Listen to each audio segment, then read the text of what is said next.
It was around this time that a routine medical screening warned that Chris might have tuberculosis. We talked about it on the phone. I remember the discussion vividly, not because of the disease. I thought further testing would say he was fine, which it did, but because of his attitude. Namely, that he was replaceable. If I die, you could just get a new husband and Bubba can get a new dad, he told me. It made me furious, heartbroken. It was as if he didn't understand how irreplaceable he was to me, to our son, and to the rest of the family. It was as if he didn't know how much I loved him. I realized later that, in his mind, he was only being realistic. He wanted what was best for me. He had seen death up close and watched the mission go on, lives go on, whether people wanted it to or not. If he couldn't be there, he still wanted me to be happy. Even so, it was a devastating statement at the time. In some ways, I never got over it. A girl. Having children changes things in a marriage.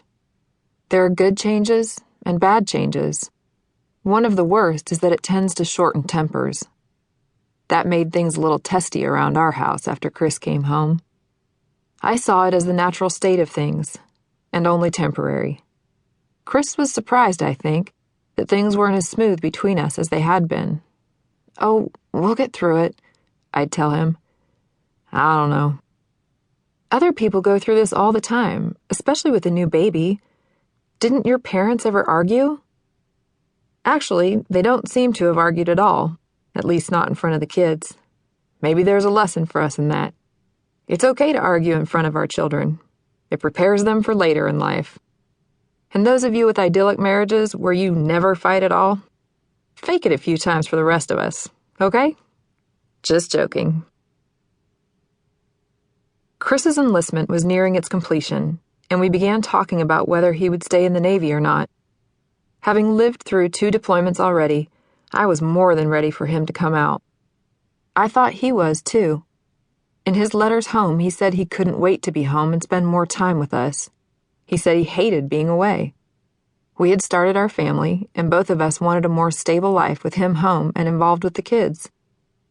This was all true, but it turned out that I wanted that more than he did. He loved being a SEAL more than he loved being home, or at least, he loved them equally and thought he could continue doing both. I didn't.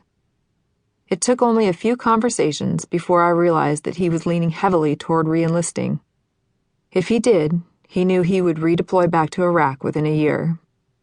To look at it from his point of view, he thought he still had work to do there.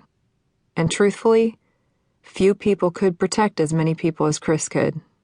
Even though I told him he had already done his bit, he felt it was his duty to continue fighting for his country.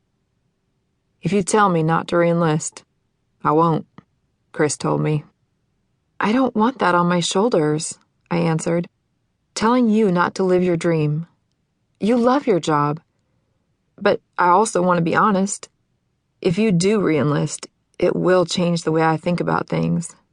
It will be different. I don't want it to be, but I know deep in my gut it will be. You keep saying romantic things about wanting to stay and build your home here. If you go and re-enlist, then I don't know that I'll think they're true." In retrospect, I think those romantic dreams were true for Chris. It's just that he thought he could have his career in the Navy and his family life. Many people do. And I think he realized that while I might discount what he said about wanting to be home, I wouldn't give up loving him. I prayed that God would help him make the best long-term decision for our family. I was disappointed when that answer turned out to be re-enlisting. No, I didn't stop loving him. Things did change between us, but it was more than just his enlistment. Soon after he re-upped, we discovered we were expecting again. We got pregnant with Angel almost by accident.